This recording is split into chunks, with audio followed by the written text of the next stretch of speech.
টাঙ্গাইলে জন্ম মৃত্যু নিবন্ধন সনদ সংশোধন নিয়ে ভোগান্তিতে স্থানীয়রা।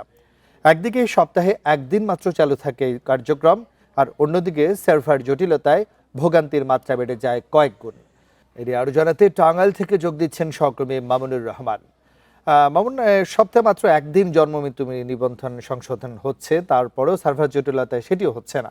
আসলে কবে নাগাদ এই ভোগান্তি কমবে বা প্রশাসনের পক্ষ থেকে কি বলা হচ্ছে?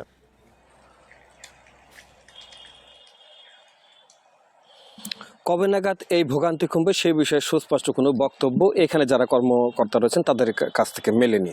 এখন আসি যে ভোগান্তিটা শুরু হয় কিভাবে। এই যে জন্ম এবং মৃত্যু নিবন্ধনে যদি কোনো ভুল থাকে সেটা সংশোধনের জন্য তাকে আসতে হয় জেলা সদরে, যেখানে স্থানীয় সরকারের উপপরিচালক বসেন। এখন একটি বৃহৎ জেলা, 12টি উপজেলা। এই হেডকোয়ার্টার থেকে অর্থাৎ এইখান থেকে ধনবাড়ির মুসুদ্দিন নামক গ্রাম, এটার দূরত্ব প্রায় 80 কিলোমিটারের কাছাকাছি। তো এই 75 কিলোমিটার কাছাকাছি এই যে লম্বা যে দূরত্ব, সেখান থেকেও কিন্তু মানুষ আসছে এবং কোনো কোনো জায়গায় এই হেডকোয়ার্টার থেকে দূরত্ব 80 থেকে 85 কিলোমিটার। তাদেরকে এখানে আসতে হচ্ছে এই সংশোধন করার জন্য। এখন এই যে সে আসার পরেই কিন্তু হচ্ছে বিষয়টি তেমন না। এখানে দরজার উপরে নোটিশ টানিয়ে দেওয়া হচ্ছে সপ্তাহে প্রতি বুধবারে শুধুমাত্র এটা শুনানি বা সংশোধনী করা হয়। এখন সপ্তাহে একদিন করা হয়, বাকিগুলি তো করা হয় না। কোনো কারণে সেদিন যদি সার্ভার জটিলতা থাকে তাহলে তো সেই সপ্তাহটি চলে গেল, পরবর্তী সপ্তাহে তাকে আবার আসতে হবে। এবং এই ক্ষেত্রে একটি কথা হচ্ছে যে সপ্তাহে 200-র বেশি কাগজ আবার তারা জমা নিচ্ছেন না, এই বিষয়েও তারা নোটিশ টাঙিয়েছে। তো এক সপ্তাহ ঘুরে গেল, পরের সপ্তাহে যদি সময় মতো না আসতে না পারে, 11:15 পরে আর এইটা নেওয়া হয় না, এমনি নোটিশে দেয়া রয়েছে, তাহলে তাকে তো দিনের পর দিন ঘুরতে হচ্ছে।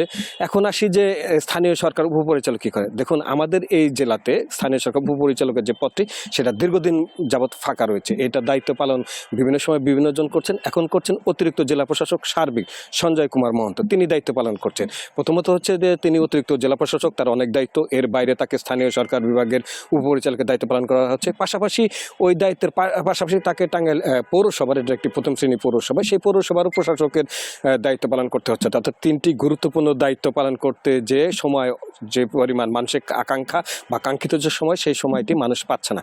এবার আসি এটা কেন হচ্ছে। এটা সেন্ট্রালি সিদ্ধান্ত যে এই সংশোধনটা শুধুমাত্র স্থানীয় সরকার উপপরিচালক অর্থাৎ জেলা সদরে করতে হবে। স্থানীয় জনগণ না, ভুক্তভোগী যারা এসেছিল, আমরা 2 দিন এ বিষয়ে কথা বলেছি, 2টি বুধবার। তো প্রতিবারই যাদের সাথে দেখা হচ্ছে ভিন্ন ভিন্ন সেবা প্রতিষ্ঠানে, তারা যেটা বলছে যে প্রত্যেকটি উপজেলায় যদি এটাই করা হতো তাদেরকে এভাবে ঘুরতে হতো না বা তাদের এই বিড়ম্বনায় পড়তে হতো না। এবং তারা যেটা বলছে যে যদি জেলা শহরেও হয় তাহলে স্থানীয় সরকার উপপরিচালকের একজন স্থায়ী পদ থাকলে এবং সেই ক্ষেত্রে প্রতিদিনই কাজটি হলে এবং কাজটি 9টা থেকে 5টা পর্যন্ত যদি বিরামহীনভাবে চলে, তাহলে যে তাদের যে ভোগান্তিটা, এই ভোগান্তিটা থেকে তারা মুক্তি পাবে। এবার আসি যে যারা আসে তারা কেমন। এদের ভিতরে অনেকে চাকরিজীবী রয়েছে, কর্মজীবী রয়েছে এবং দেশের বিভিন্ন প্রান্তে এই জেলা মানুষ চাকরি করে। আমরা যেদিন প্রতিবেদন করেছিলাম সেদিনও ময়মনসিংহ এবং রাজশাহীতে চাকরি করে, এবং 2জনের সাথে কথা হচ্ছে, তারা ছুটি নিয়ে এসেছিল, কিন্তু সার্ভার জটিলতার কারণে সেদিন কোনো কাজ না হয় তাদেরকে কিন্তু চলে যেতে হচ্ছে। অর্থাৎ এই যে বিড়ম্বনা, এখান থেকে তারা মুক্তি চাচ্ছে। তারা চাচ্ছে প্রত্যেকটি উপজেলায় এই সেবা কার্যক্রম চালু থাক। টাঙ্গাইল থেকে জন্ম মৃত্যু নিবন্ধন সংশোধন সমস্যা নিয়ে সর্বশেষ তথ্য জানাচ্ছিলেন সহকর্মী মামুনুর রহমান।